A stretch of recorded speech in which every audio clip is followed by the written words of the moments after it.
Alright, before I piss off any fanboys, this video is not about whether I think Goku is stronger than Superman. There are plenty of videos on YouTube that go over that topic. This is why I think Goku is better than Superman, not the same thing. I want to talk about the key differences for how they were written and what we can learn from them. What is up? Roger here. Now, it's easy to look at Superman and Goku through a modern lens. You know, we have the current MCU. We've had decades of anime since Dragon Ball came out, but it's important to understand the times of when they were created. And since this video is about how the characters were written, we have to look at the creators of both.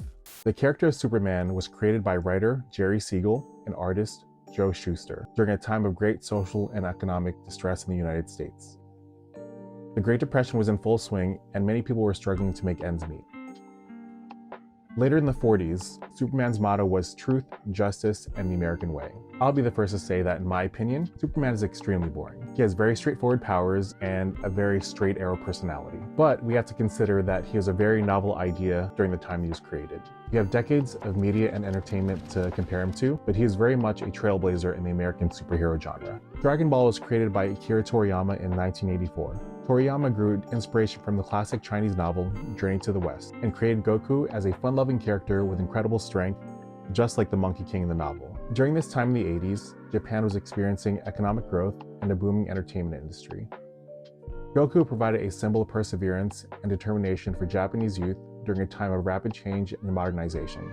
Much like Superman, Goku was a huge inspiration for the most well-known anime characters ever since. But as much as I love Goku, it's hard not to see the influence that Superman had on Goku's backstory. Superman, originally known as Kal-El, came from the planet Krypton. The planet was facing imminent destruction, and his father put him on a spaceship that landed in America. Goku, originally known as Kakarot, came from the planet Vegeta.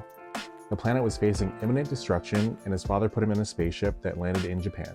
Simply put, they were both illegal aliens that snuck into their respective countries. They seemingly have very similar powers made up of super strength, super speed, and some kind of energy beam. But as far as the writing goes, the similarities stop there. There were key differences between the way their powers were designed. As a Kryptonian, the source of Superman's powers were from Earth's sun.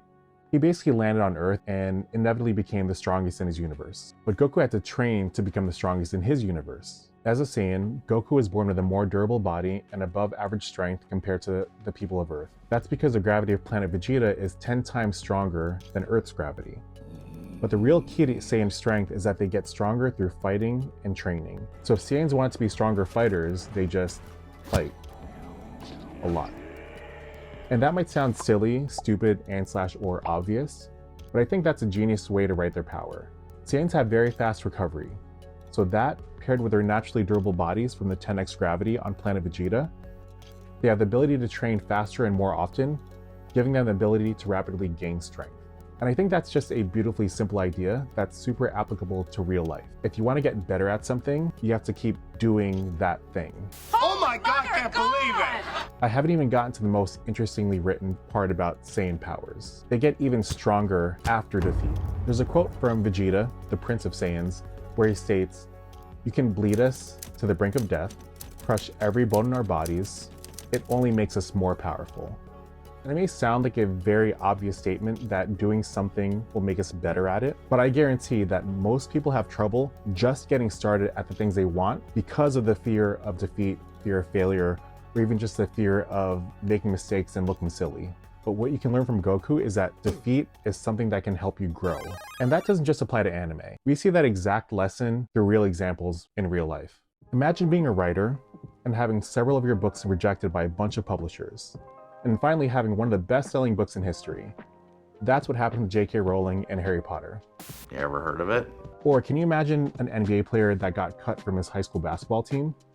We think of the best athletes dominating their sport growing up like LeBron James. But another well-known player got cut from his high school team. Some would say, including me, the best NBA player in history, Michael Jordan. And one of the most famous quotes from Thomas Edison regarding his invention of the light bulb, "I have not failed, I just found 10,000 ways that won't work." He said, "What doesn't kill you makes you stronger." Kelly Clarkson! I think there's an interesting parallel between classical American superheroes and the villains of Dragon Ball Z. Like Superman, a lot of superheroes gain their strengths through various means of power-ups.